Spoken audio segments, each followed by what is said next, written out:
Here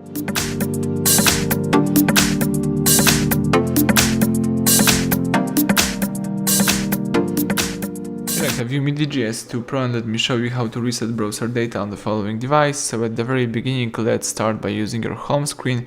Here let's open the browser. So let me use the following browser from UMIDIGI, and here let's open just one of the pages. It could be the home page. Let's use here more key, select here settings, choose here privacy and security, select here the data that you would like to clear. You can, for example, clear history right here, tap OK.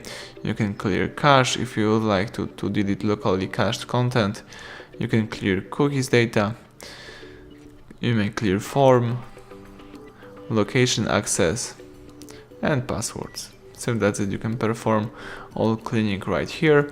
If you would like to go back, let's use the back key, and basically that's it. Everything went well. Thank you for watching. Please subscribe our channel, leave thumbs up under the video.